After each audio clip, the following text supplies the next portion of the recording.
How you guys come back today, Adrian? Strong. Obviously, I heard Nuri allude to it a little bit, but guys bounce back well and have to come out with energy and refocus it on Ohio State. How do you do this every week? Like, how do you flush the previous game and then come up here? Like, is there a process you go through on Sunday night?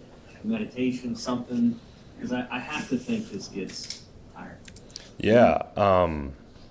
Well, Purdue has a rule, the 24-hour rule, and I do my best to stick to that. 24 hours to celebrate or mourn, whatever it may be, and flush it and move on. And for me, it's all about focusing on the present moment. And, yeah, that was a tough loss, a tough moment for myself, but I have another great opportunity. And some of that's putting things in perspective, whether that be football itself or a game. Is there like a time on Sunday where you try to like set it and circle it and say this by this time I'm working on? Not necessarily. I try and let it run its course, but Monday morning there's nothing on my mind except that next game. How close, Adrian, do you think this offense is to maximizing, to reaching its potential? Do you think of it that way? I wouldn't say I think of it that way.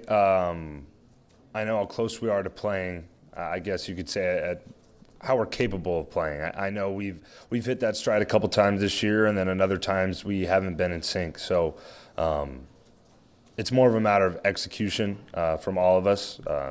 Starts with me and my decision-making, our line, our receivers, running backs. It's 11 guys on the field. We know we're capable of that. It's just a matter of executing. It's not. We don't feel like we're far from that, if that makes sense. Adrian, you've had in 3 starts against Ohio State pretty much every kind of experience that you could. I mean, except a win. Yeah. But success, times where it was getting away from you. When you look at those, successful quarters or drives, what's been the key? What's been the thing that's gotten you to have success against their level of defense? Yeah. May sound cliche, but I mean it. Execution, and that means quick decisions. So having that timer on and knowing that I have to be sharp, accurate, because they obviously have a really good team, really good athletes on that side of the ball, and they'll make plays. So have to be sharp in all phases, and that includes being accurate and quick with decision-making. That second play, the second half, did that, outside of the sack, did that unfold the way you guys wanted it to? Like you intended to look over and look like you didn't know what was happening, and then the snap came down. On which one? The second play of the second half. Okay. It was kind of a trick play. Yeah, it was second and short. Mm-hmm. Yeah. We ran the play we were supposed to, yeah. That's how it was designed, and that's how we ran it, and it didn't necessarily go as planned. That's how some of the things go. Had you guys been practicing that for a while, that look over the sideline and then look back and snap right? Yeah, it's it was in our play sheet. It was on the game plan. It wasn't something we just came up with. So, Adrian, not many people are giving you guys a chance Saturday outside, but how do you've done so well when blocking out the noise? How do you block out the noise, and how do you keep everybody on board? Yeah, just about focus, and somewhat pride. And a lot of guys on our team have it. A lot of guys care about this program, care about the individuals across from each other. We're brothers, so we're going to continue to fight, and that's what it's about. It's not about he said, she said, and who's giving us a chance. I mean, none of that stuff matters. It doesn't. What matters is what we do.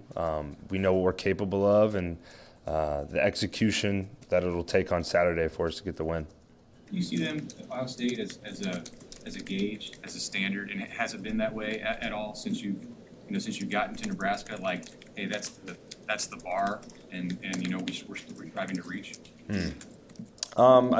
It's no secret that Ohio State is. I mean, I couldn't tell you their records, but they've won the Big 12 or Big 10 championship probably several years now, maybe in a row, maybe not.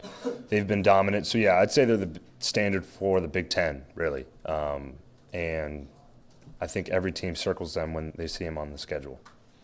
Sounds like they've been dropping an extra guy back in coverage since they changed their defense play calling up a a little bit. How does that, when there's two safeties back there, how does that change the process, approach, or reads?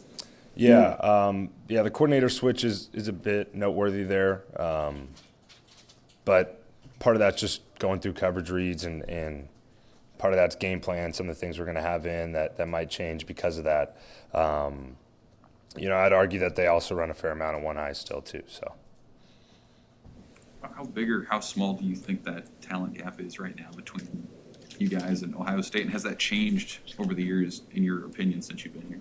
I would say it's changed. We have a lot of talent right now, and guys that I'm confident in, and we're confident in ourselves. I don't view it as a talent thing for us. It's got to be execution. We have to go out there and be sharp. That's what the best teams do, and Ohio State has the talent, and they're sharp as well. So